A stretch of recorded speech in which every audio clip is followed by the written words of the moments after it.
Welcome to Southeast Iowa Union Sports Talk Live. It is Tuesday, April the 2nd, You almost said March. and Louisiana State University is dead. But first, we're going to talk some high school sports here on Southeast Iowa Union Sports Talk Live. I thought you were about to reveal an Iowa shirt. Hunter? I have my Iowa pants on here.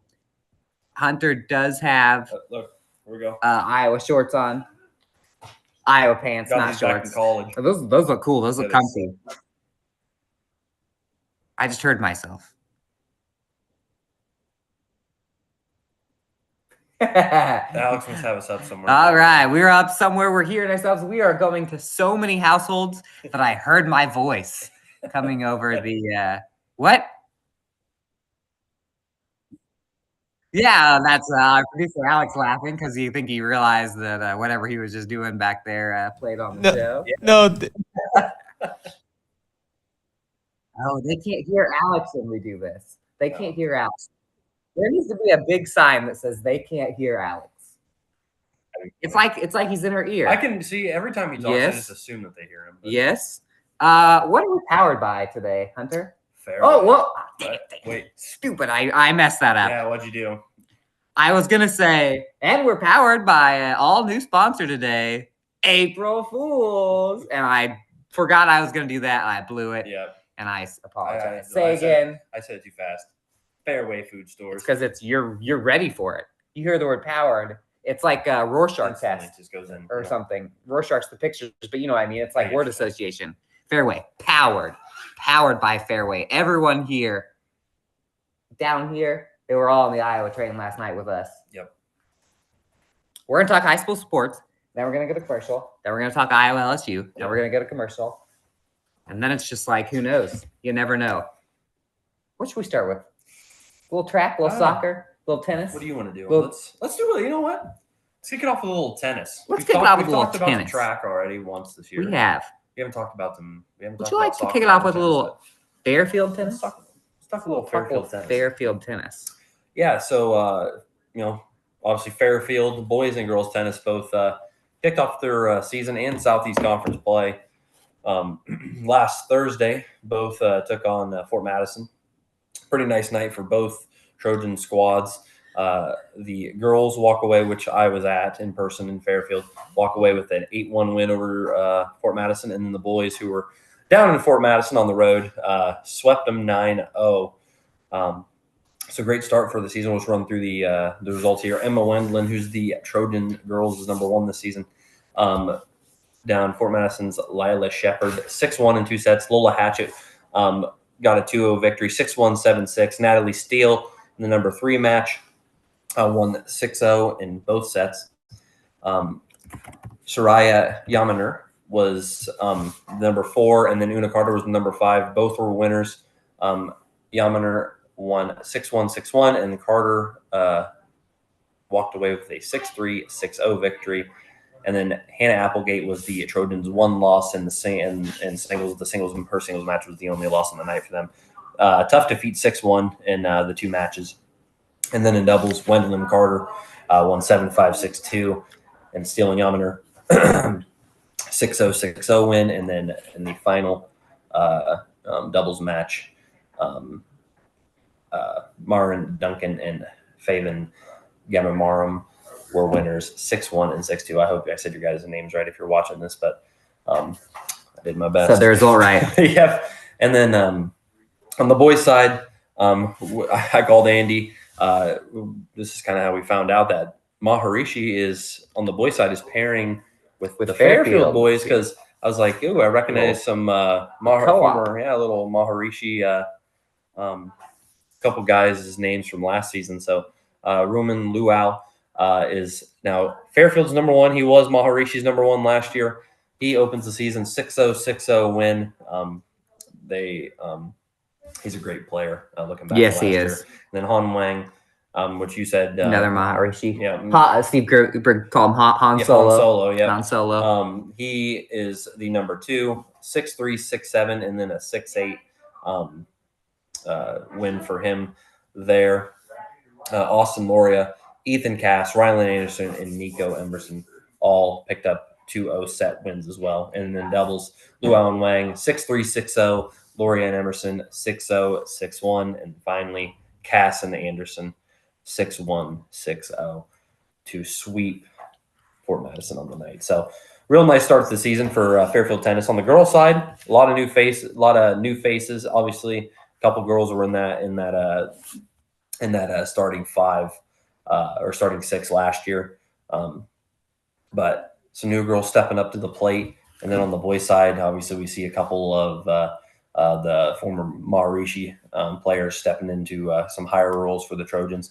And those then, are huge ads because yeah. I believe that would have been those are top 3 players from Maharishi last year. Yeah, and they were good last year. And then obviously the other 3 for Fairfield were a part of that starting 6 last year. So Good sign. Good start to the season. Fairfield's looking pretty good here in the early season. Obviously, just one match, but they'll continue to roll on this week. I think they take on Mount Pleasant. I think that was supposed to be. I think it's supposed to be today, but we'll see. Is that what was going to happen today, or was that Thursday? Or maybe it might have been Thursday. Thursday. I think it might have been Thursday. Well, I was just about to say, Mr. Hunter, and I'm fact checking. Yep. Thursday. Nope, that's soccer. Fort Madison. Maybe I was looking at soccer. But they'll be playing soon. And guess what? Speaking of sweeps, Hunter, and speaking of boys tennis, the Mount Pleasant boys tennis team with their own 9-0 sweep. I like that. Panthers mop. Mop. I love the word. Yes. Check out the Southeast Iowa Union. I like that. So you can read about the mopping, the sweeping, mop, sweep. I do like that. You know what? Sweep. They cleaned house. There you go. They did. They dusted them. I like. Oh, we're gonna have to use that sometime. Yeah, they dusted them. I don't think I've ever used dusted. Me neither. Who do our teams play that start with a D? We wouldn't say it for the Demons because they're our team. So you can you could say Demons dust. Dusted. You're right. Dust. You're right. They got sprayed with the raid. That's a good one. Mount Pleasant boys pick up a 9-0 win, and we'll just fly through this here. Number 1, Phoenix Watson, the number 1 player this year for Mount Pleasant in game 1. I put the camera back to read, and then you guys didn't hear Alex tell me to put the camera back down. I obliged. Phoenix Watson took the number 1 match, 8-2. Gavin Ross is up to number 2 this year. He gets an 8-6 win. That was the closest singles match. Sawyer Fulton wins 8-1 at number 3. Zach Johnson and Dane Cook at 4 and 5 both win 8-4. Elijah Reinders wins number 6 singles 8-3. And doubles went a lot like singles for the Mount Pleasant boys. Watson and Ross with an 8-4 win at number 1. Fulton and Cook with an 8-1 win at number 2, which I messed up on the story. I'm seeing that I said number 1. Need to go change that for online. And Johnson and Reinders at number 3. They go 8-6, the closest doubles match. So a couple of 8-6s, but a 9-0. Not a 9-0 for the Mount Pleasant boys, a 9-0 for the Fairfield boys. The Mount Pleasant girls on by the way, these are all Thursday. They were debuting a new number 1 co-op from Winfield Mount Union. Jana Santavilla looked real guy. I was able to see this one a little bit live. I was in Mount Pleasant on Thursday, so I was running around at a lot of the stuff that is in Mount Pleasant, as you did for Fairfield tennis. She goes 8-2 in the number 1 match over Davis County's Abby Warning. Ellie Sittimyoung wins 8-5 in the number 2 match. Bethany Drury gets a 8-1 win at number 4. And Victoria Smith and Audrey Richmond both win 8-3 and 8-4. That's 5 singles wins for the Panthers. There was 1 loss. Mary Kate Peterson lost. So then it was 5-1 after singles. You need 1 doubles if you're Mount Pleasant to pull it off. And then number 1 doubles, Asanta and Sittimyoung. 8-4 with the win. Dangerous duo. That is a good duo. And Drury and Richmond at the number 3 match won 8-4. Peterson Smith did drop the number 2 doubles match 8-2. But that is pretty good at tennis too. Yes. And that's a 6-2. Sorry, that's a 7-2 win for Mount Pleasant. And overall a 16-2 day for the Panthers. They polished off the Mustangs. I like that. That's right. Polished. They used some Polished. pine saw. There They you used go. the power of pine saw. Panthers used the power of I pine used a saw. lot of pine saw this last weekend. Did you? Yeah, I moved. Oh yeah. Congratulations on the move. Yeah. And you do use pine saw. Yep. Is it because of the commercials? No. You might It not was be okay. old enough for the commercials. The power of pine saw. That girl, that the old spokesman, the Sounds spokeswoman. familiar. Those are the best. That familiar. was some real commercials for all you people in the maybe early 2000s. Was really when that kicked off. Maybe the 90s. Mm-hmm. Why don't we talk a little bit of soccer, Hunter? You want me to kick off some Fairfield? Let's Waco go a little soccer? Fairfield Waco soccer. Battle of area teams Yeah. happened at Fairfield High School. This guy was there. Yes, I was. So same night as tennis last week on Thursday. Fairfield hosted Waco in the pairs for each, or I guess the matchup was both first match of the season. A really back and forth affair through the first 40 minutes, and the second half ended up being a big difference, and Fairfield was kind of able to put the Warriors away.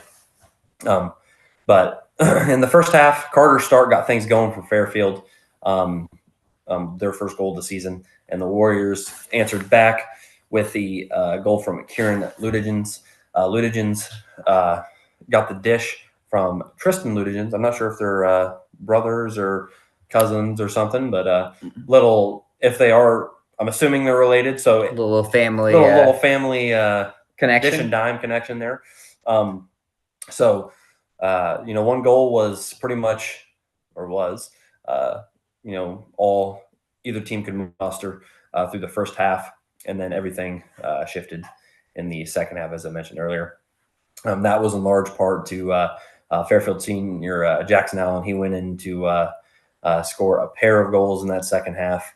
And really, the defense, the back line for Fairfield really just picked it up, limited Waco's opportunities in that second half. Really put some pressure on Waco goalkeeper Colton Lichty, who was, did pretty well in his own right, but he just kept getting. He was one of our attacked. absolute best last Yeah. year. When I watched him a couple of times, and he Mhm. is built to be a goalie. Yeah, I know. And Allen kicked things off in the second half, scored what would be the first of 3 goals for Fairfield, and then I mentioned 2 of them came from him. With 22:33 remaining in that second half, Allen used the left foot, slipped it past Lichty, giving the Trojans a 3-1 lead. So that was the second goal.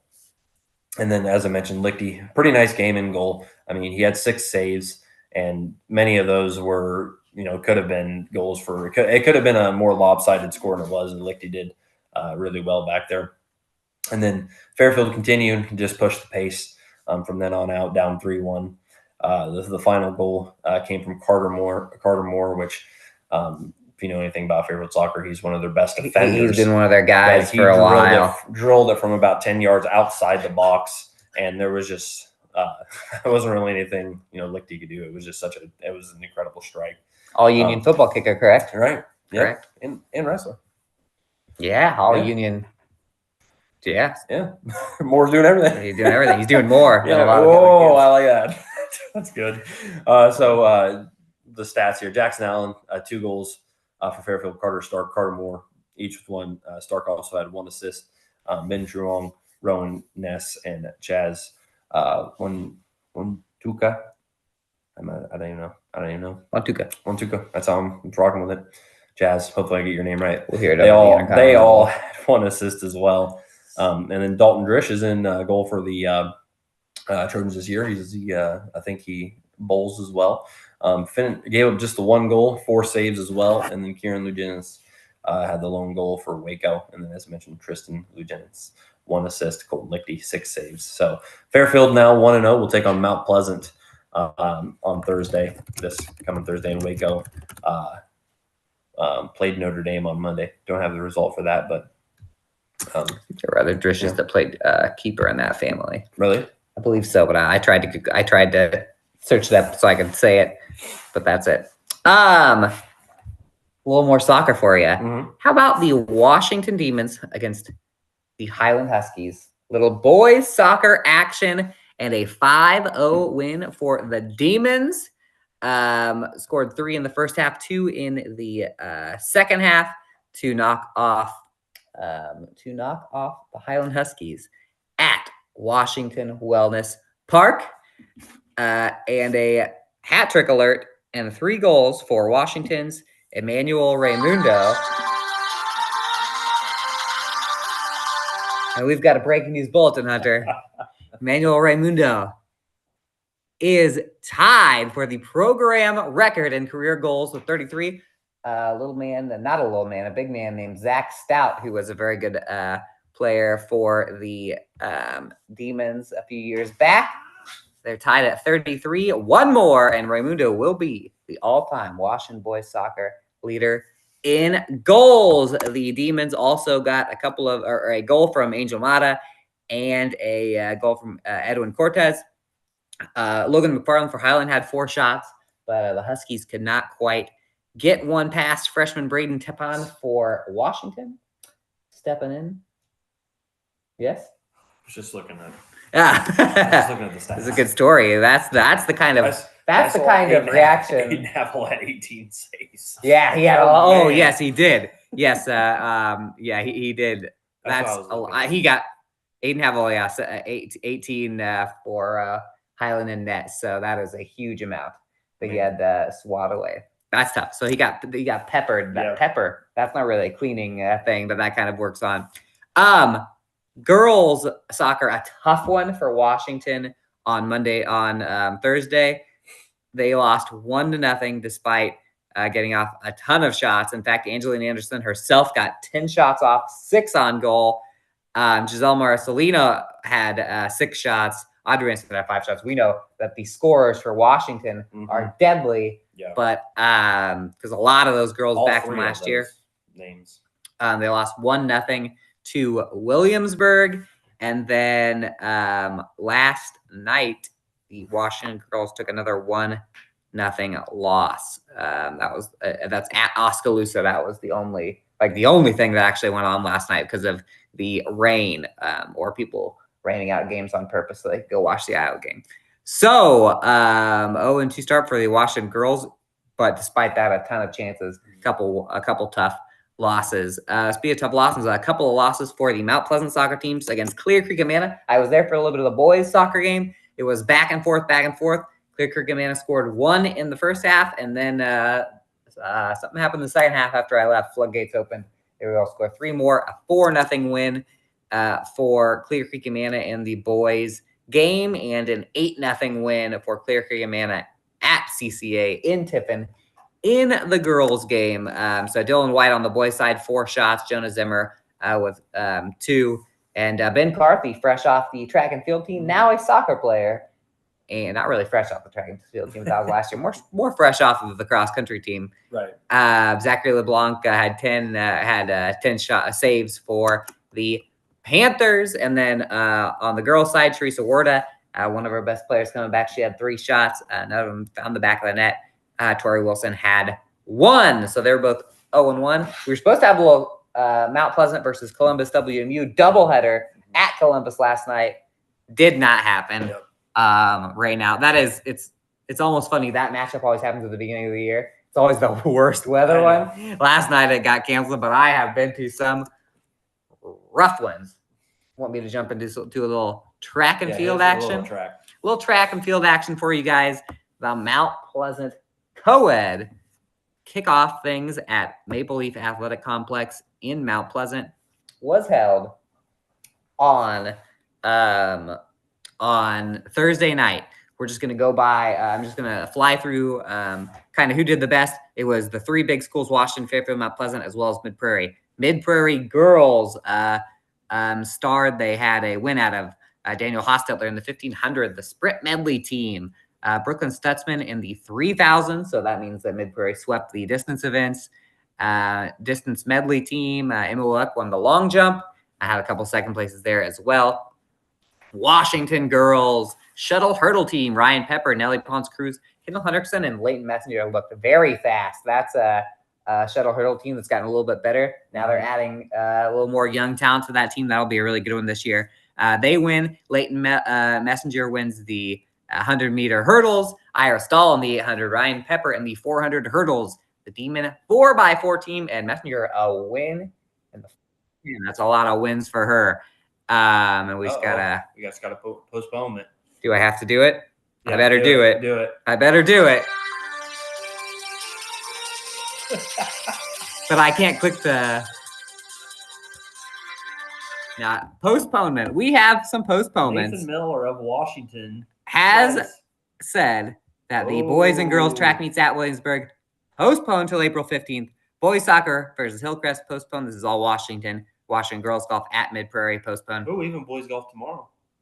Tomorrow, boys golf at Fairfield. That was supposed to be today. I already know that boys golf at Fairfield, girls golf at Washington. Those have already been postponed. A little more break news. A lot of breaking news for you. Where was I at? Washington girls. Mount Pleasant girls at that track meet. Savannah Slobodnik, one of our best returning throwers, wins the discus. The 4x2 team, Kaya Sanders, Alex Scott, Kimberly White, and Andy Scott. A little birdie told me they were trying to get a good enough time for Drake. That's one of their best relays. They win for the Panthers. And on the boys' side, we've got a lot of breaking news today. We have a new record in Washington boys track and field. Micah Reese broke the 3,000-meter run record, 9 minutes, 16.15 seconds. That one was that record was from the 1970s, before both of us were born. Wow. 50-year. It was 1974, I believe. 50-year record for Reese. At the time, he was number one in the state for 3,000. He has qualified for Drake. He hit the blue standard. Also for Washington boys, D-Med, Cale Williams, Connor Layden, Seth Shepard, and Tyler Alderson wins. Josh Anderson with a win in the wheelchair shot put. He also had 3 second places in the wheelchair races. Mount Pleasant's Jaden Stafford wins all 3 wheelchair races, 100, 400, and 200. Emmett Schwarzentrooper wins the 1,600. What a distance battle they had with some of those distance runners. That's another win for the Mid Prairie boys. Fairfield high jumpers. Eli Zillman clears 6'5". I saw him do it. That was super impressive. For first place, beats teammate Ryan Giberson. That's a first and a second for the Trojans. And Mount Pleasant, Avon Trong, 21 feet 9 inches in the long jump. Another win for the Panthers. So Panthers and Trojans getting it done on the field. A lot of Mid Prairie and Washington's on the track. Yeah. And that is your Mount Pleasant co-ed. Yeah.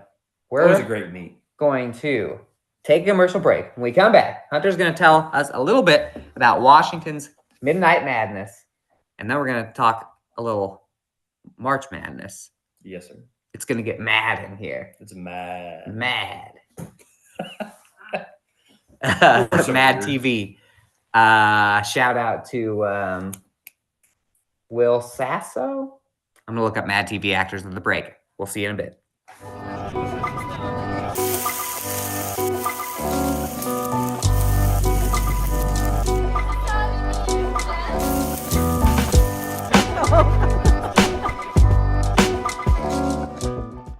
At the Capper Auto Group, we put our customers' needs first and understand that everyone is as different as the vehicle they select. We offer new Ford, Chevrolet, Buick, GMC, Jeep, Chrysler, Dodge, and Ram vehicles in a friendly environment that puts you in the driver's seat.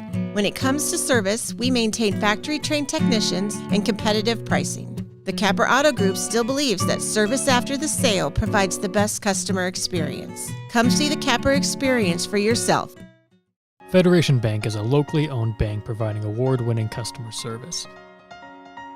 We believe that we are more than just a federation of banks, but a federation of communities, serving Brighton, Richland, Wellman, and Washington, Iowa. Federation Bank's highly skilled staff is here to make sure you are able to accomplish your personal and professional goals, whatever they may be. Federation Bank, your family bank. Attention Hy-Vee shoppers, introducing Hy-Vee Perks, your ticket to exclusive savings and rewards. Access exclusive perks, prices, earn gas discounts, and unlock special deals. All this for free. Join Hy-Vee Perks today and start saving. Washington County Hospital and Clinics, providing quality health care that puts you first. Whether during a hospital stay, seeing a primary care provider for wellness exams or sick visits, minor surgery to a total joint replacement, or recovering from an injury, we're here when you need us. More than you expect for your health care. Washington County Hospital and Clinics. Step back in time and create unforgettable memories of the 2024 Midwest Old Threshers reunion. Gather the family and immerse yourselves in the nostalgic charm of steam engines, antique cars and trucks, tractors, gas engines, and the horses. Whether it's the savory delights from the North Village to the log cabin or the unforgettable concerts, this is where memories are crafted. Plan now to bask in the history of the past from August 29th to September 2nd in Mount Pleasant. Visit oldthreshers.com for details. Don't miss this chance to make timeless memories. In the heart of rural Iowa, where community matters most, the connections we make are made to last. Meet KCTC, your hometown internet, phone, and TV provider. At KCTC, we're not just about technology, we're about people. Our dedicated team are your neighbors, committed to bringing you top-tier services right where you live. We believe in giving back to the community that raised us. Experience the power of a real connection with KCTC. Join us in building a stronger, more connected Southeast Iowa. Welcome back to Southeast Iowa Union Sports Talk Live. We're going to talk a little Midnight Madness, but first, how about some celebrity birthdays? It's been a little while. Actually, quite some popular people on here. Yes, definitely popular. I recognize exactly one person. Quavo? No. What does Quavo sing? Shout out Quavo. Quavo's 33rd birthday. Amigos. Welcome to the Oh, really? Amigos, Okay. yeah, I know them. yeah. I know them. Welcome to the 33 Club. You can't be that cool at 33. Zach being Bryan Amigos. knew that I is. guess that was Spears. Zach Bryan, that was the one I know. I don't know any of the songs. Kelly Sweeney, TikTok star. Happy birthday. Daniel Seavey. Happy birthday. Oh, the dude from Pedro Pascal. He's from Mandalorian. Yep. Did not watch the third season of that show. Really dropped off. Just because I didn't watch it. And Marvin Gaye. Yep. He should have been number one on this. R.I.P. 1984. He died before I was even born. 1984 is when he died. They wrote a book about him. Mm-hmm. Orwell wrote that book about him. All about his life. It's his biography. Pick it up. 1984. Hunter, you were at Washington's Midnight Madness. Yep. A crazy tournament that used to be held in Iowa City, I believe. Yep. That potentially went till midnight, but maybe not. Yep. You were there for a while. Tell me about for a it. little while, yeah. So it's I changed. It's I the just second year in a row that the Heartland Youth for Crisis hosted Midnight Madness, as you mentioned. It used to. It's been kind of all bumped around the state, and they used to be in Iowa City. And you even mentioned that they played in Carver Hawkeye Arena once or a couple times. Yes, They I used to believe play so. there. Mhm. But Friday, Washington hosted, as I mentioned, the Heartland Youth for Christ was the main hosts.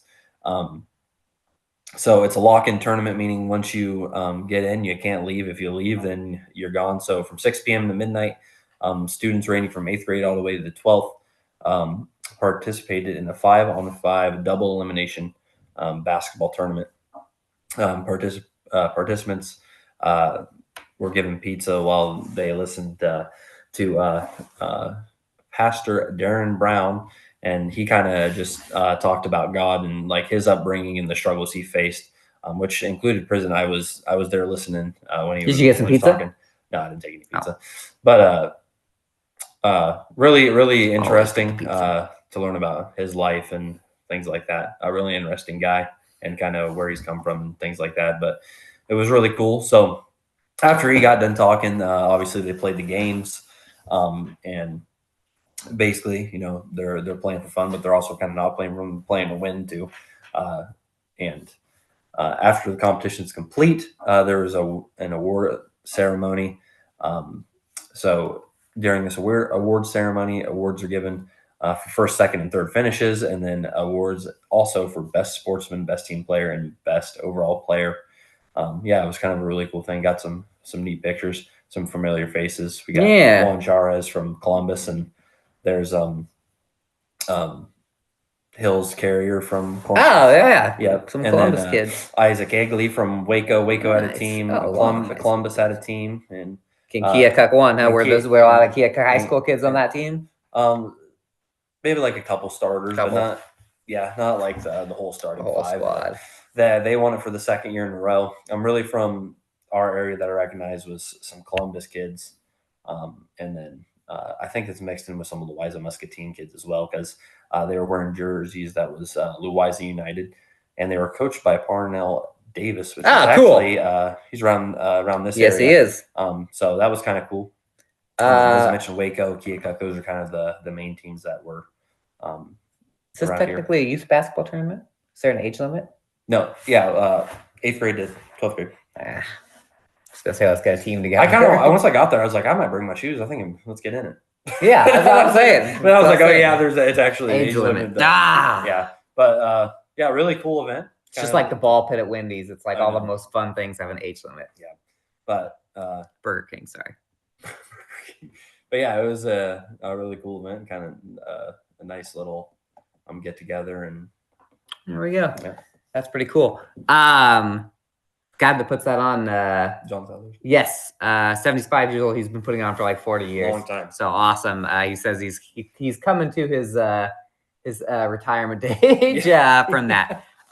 We're gonna go break. Yep. We'll come back. We will reveal the standings for the Southeast Iowa Union Bracket Challenge as it stands right now. A little reaction for last night's big game.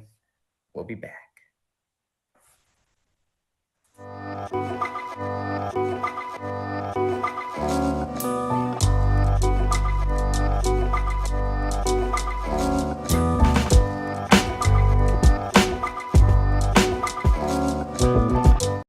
At Seafirst Credit Union, we're all about making connections, like how we connect you to that dream vacation with a savings account designed to help get you on the flight there.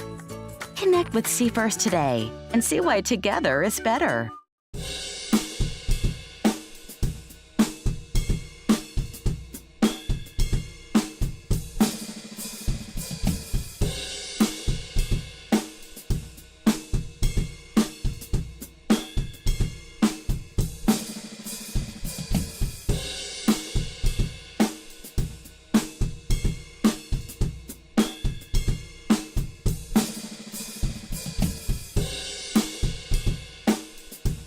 Introducing Hy-Vee Market Grill, where every meal is a delight. Start your day with our mouthwatering breakfast options and savor flavorful lunches with friends and family. Cap off your day with our delectable dinners. Hy-Vee Market Grill, where every moment is delicious.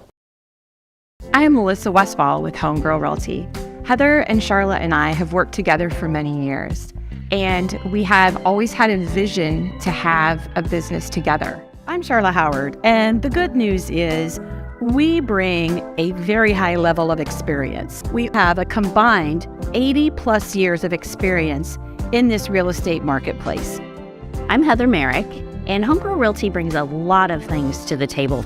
We have phenomenal communication with our clients, buyers, and sellers to make sure things are going smoothly and you don't have anything to worry about.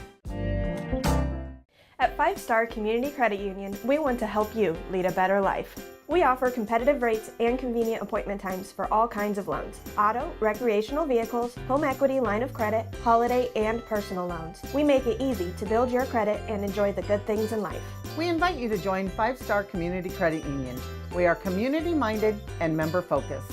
Come visit our locations in West Burlington and Mount Pleasant or online at 5starcu.org. Federally insured through the NCUA, Equal Housing Lender.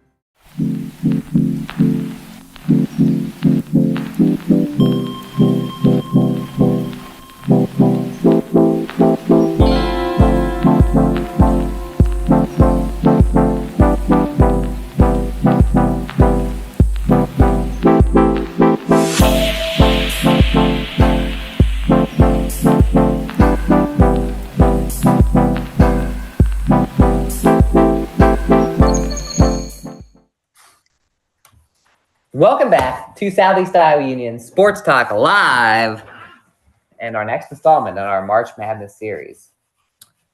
Hunter, we're down to the Final Four in both the men's and women's tournament. Any surprises so far in either of them for you while I pull up the yes, NC State has been the big surprise in both. North Carolina State and UConn are in the Final Four for both. I remember when I was maybe like 12 years old, UConn won the men's and women's tournament. Hopefully that does not happen this year.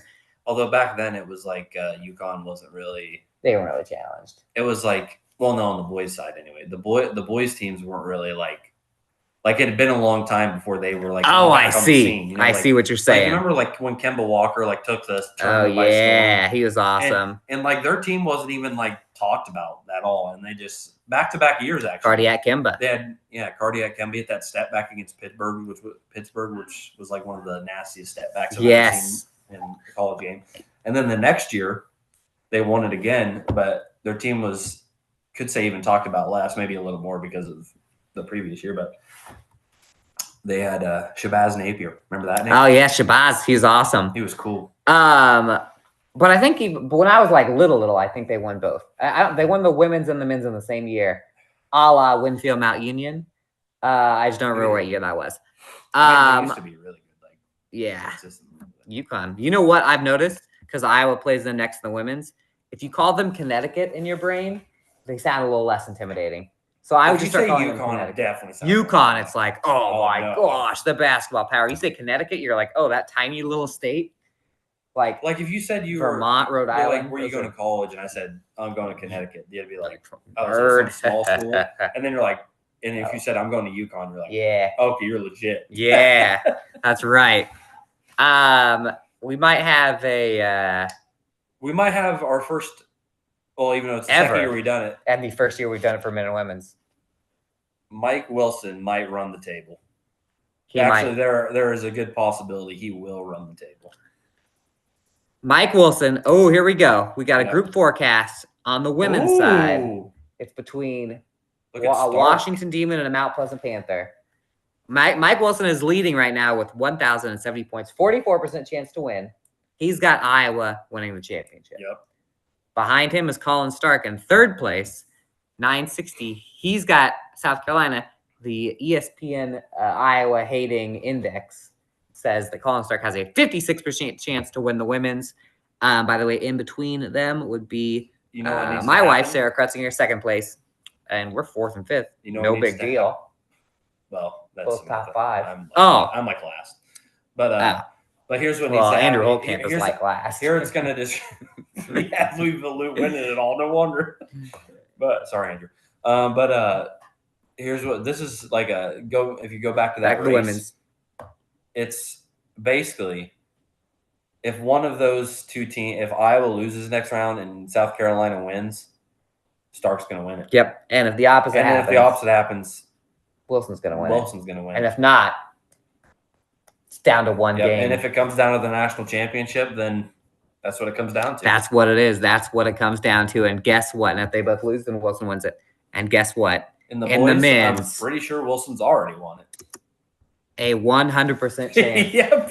for Mike Wilson. Congratulations, Principal Mike Wilson. Our 2024 champion of the men's tournament pick'em and riding the Iowa Hawkeyes into a potential double championship. He'll be like Floyd Money Mayweather or Mike Tyson, the boxers, that for some reason they have like 4 belts. And you're like, why do they even have that many belts? You're only supposed to have one for weight class. That's what Principal Mike Wilson. One more.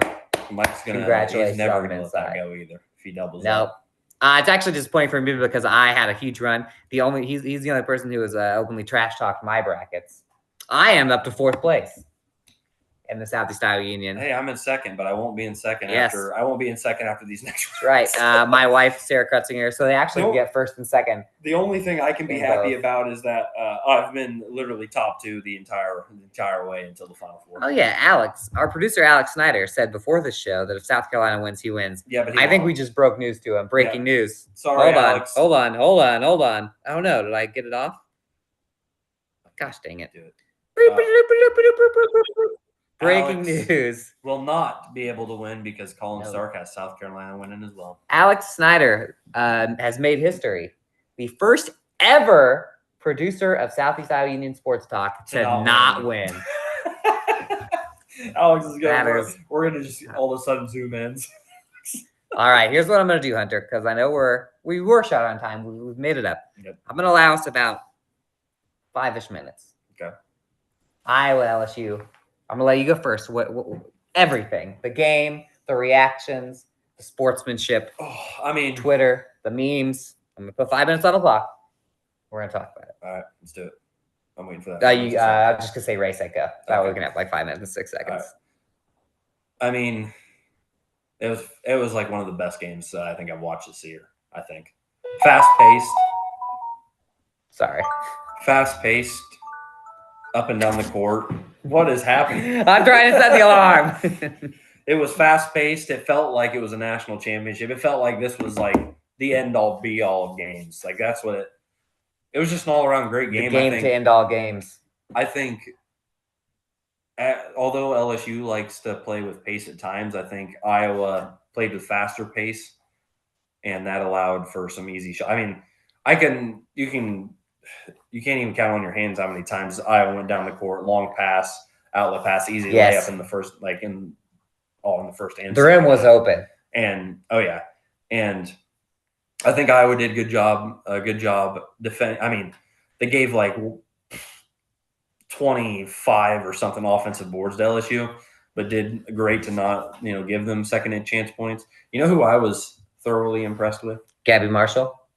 Addison O'Grady. Oh, yeah. Addison O'Grady was, when Hannah Stuelke was out for I forgot Hannah Stuelke was on the team at one point in time. Yeah. Because she was out for 6-7 minutes. She came back at the end of the quarter. I was like, oh, yeah, bodying Angel Reese down low. She was. Grabbing boards. I'm like, O'Grady, this is what. That was. I was like, I love every ounce of it. And although Caitlin Clark obviously kind of stole the show, scoring 41-12, everyone else played well too, which is what you have to, what has to happen at this level. Kate Martin did well. Gabby Marshall, I think she only had 1 3. Maybe I think she only had 3 points. Yeah, well, that 1 3 early on, and I was like, oh man, if she's on too. But Sydney Falter, man, I think she's like an X factor. In my opinion. I agree. She is. I don't know. She's so good. Molly Davis is still injured. But might come back next weekend. Yeah. Next week, I think they should bring her off the bench for that energy. I think Falter is perfect for the starting lineup. I think Falter is too. I will say, and I'm gonna. Oh no, never mind. That was only like 1 minute. It was fantastic. I have 3. So Caitlin Clark proved that she's the greatest player on the planet. The greatest player on the planet. It was almost her confidence surpassed my confidence because they were up 6 points and she was throwing behind the back passes. Yeah. And I was like, why is she doing that? And then I had to comment. I was like, clearly she has it under control. If she's doing that, I would only do that if I had it under control. And then she was just launching threes when I was like, I think at halftime I tweeted out they need to get to the basket. And my cousin was like, or she could just hit threes from NBA range. She hit 3 straight late, early in the second half. And then she did. She started off with that 3. Boom, boom, boom. And she was getting to the rim too. I have some notes here. First off, besides the notorious CC, Caitlin Clark, Gabby Marshall and Caitlin Falter, you already said. Their defense is insane. Although Gabby Marshall doesn't have to score a lot, her on ball defenses. Yes, and she had fly 5 around. steals, she where she just jumped up when they were trying to throw it over the side. And a couple of the old pretend you're getting back on defense and then run in and press. Yeah, she almost had a couple steals like that. I think maybe they save enough energy because they basically played the whole game. Maybe they save enough energy because Clark has the ball the entire game to where they just dart into passing lanes all of a sudden. A couple more notes. Haley Van Lith, I thought she got cooked, obviously, but I thought anybody would have got cooked. She was the victim of a lot of memes, and she sold.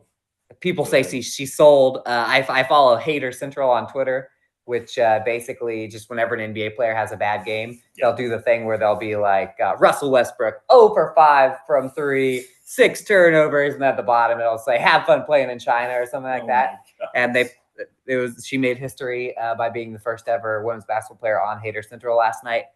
I thought that was a little undeserved, and I think she's going to be the fall guy for LSU since she came as a move-in. I think the fall should be on Kim Mulkey because I think it's crazy that they didn't have Flau'jae Johnson on her because Flau'jae literally all season long guarded everyone's best, basically best player, but was a guard, and they were just like, "Oh, we're going to put Haley on her." Yeah, I think maybe it was an experience thing. Oh, I saw a stat that really Haley hurts her. Like 5'5". She is shorter. I still think Caitlin's 6 foot. I think that Caitlin would probably. That's why she was able to just pull, take one dribble and pull over all. Yes. there have only been 2 40-point 10 assist games in NCAA women's history.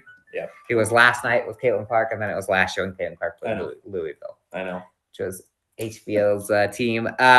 Waving. Other notes. You know what my favorite part of the night was? Yes. When they cut to Jason Sudeikis and he was like, That was awesome. Jason Sudeikis is a Hawkeye forever. Locked in. I think that there are people that should get honorary keys to the city of Iowa City. Jason Sudeikis is probably number one. Even though Jason Dave Portnoy Sudeikis was is there, from, like- he should get it also. oh, I Dad, think. have you seen the thing with his dog, Miss Peaches? Yes, He love says those. Miss Peaches is hammer in the eye with like money line or over Yes, or yeah, I saw a something. sign like Or that. under. He was there, all in for Iowa.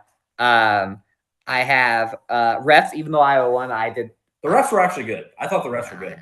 I thought in the first half they were egregious. I tweeted that out. I was I also did too. rattled I because did the see it game was too. going on. Yeah. I was keeping close eyes on the refs. I thought they were. I mean, I guess there were a couple times when they called fouls that I didn't think were fouls. That happened. I thought Hannah Stolke was targeted a little bit.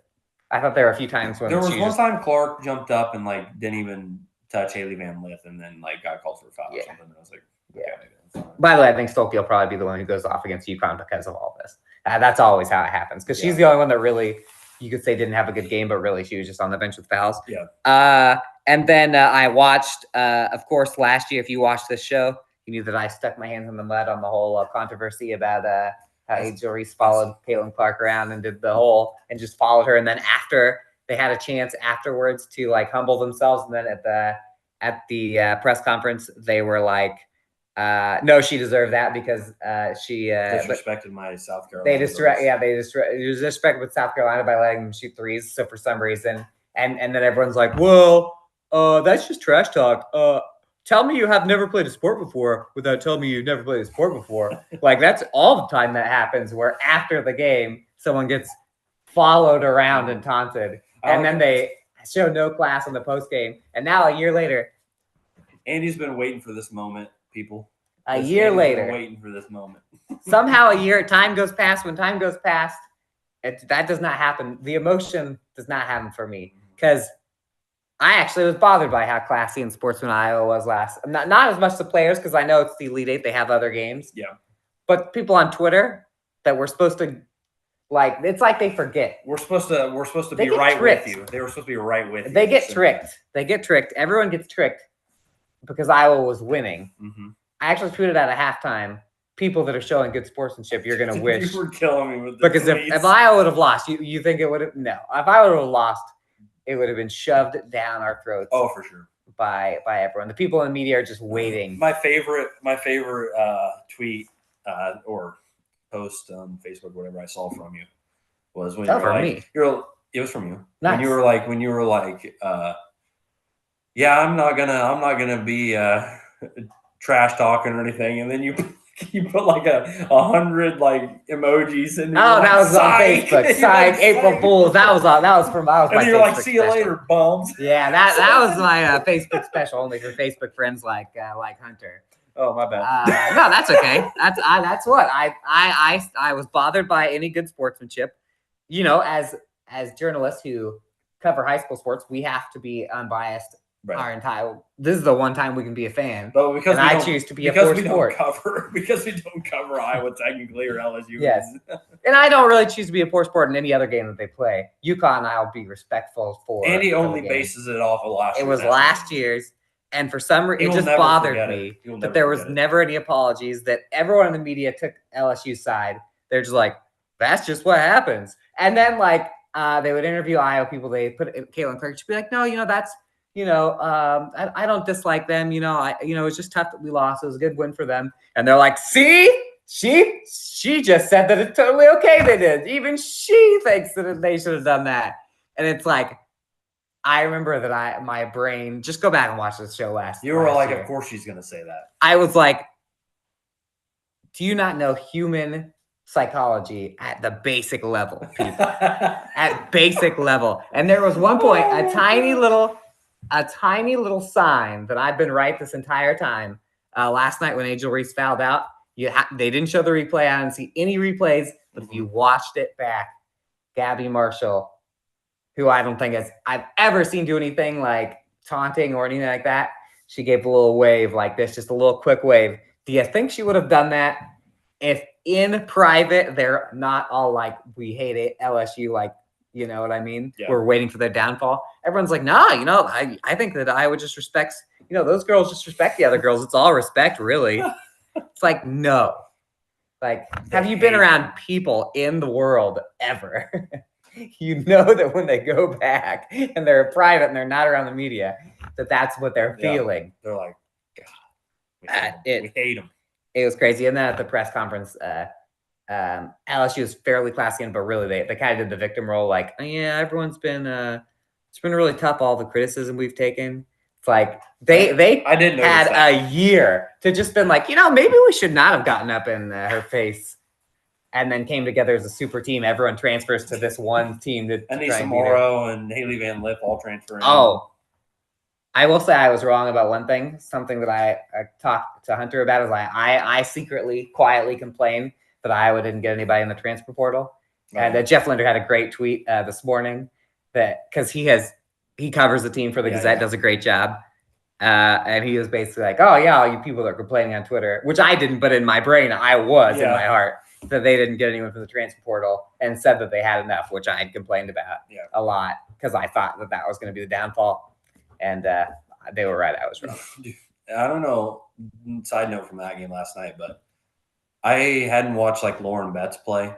That's I watched her against LSU. Dude, she would have been insane. Yeah, she is insane. She's like 6'8" or something. Yeah, and she can swat shots like crazy. She was great. Yeah, remember there was talk where she was going to go to Iowa. There was a lot of talk, but we didn't have a scholarship spot. Yeah. And I remember me saying that, being like, how are you not? And by the way, they still haven't won the championship, so I could still come back to this opinion. I'm like, this is your window. You gotta get her. Yep. But every player on the Iowa team last night played.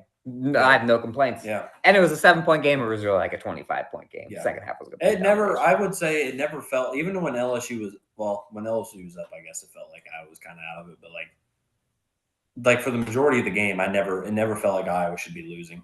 In fact, when Iowa was only up like 5 or whatever, it felt like they should have been up by like 20. Yeah, it was. I was actually a little nervous at halftime. I was like, we should be killing them. But it just felt like, oh, here we go. Daggers coming. It kind of finally did. When Caitlin hit that 3 right out the gate on Van Lith, I was like, oh, yeah, we're going to come out here just berating him. With Talk about not being able to guard someone. I mean, no one can. Right now, the way she's playing, no one can even. Yeah, she just dribbles around, gets inside, gets fouled. She can do whatever she wants. And that's the best post defense they'll probably play against unless they play in South Carolina. I think South Carolina plays a lot like LSU, by the way. They said that LSU played at the same pace as Iowa or faster. That's dumb ESPN stats. They said someone last night tried to say that LSU.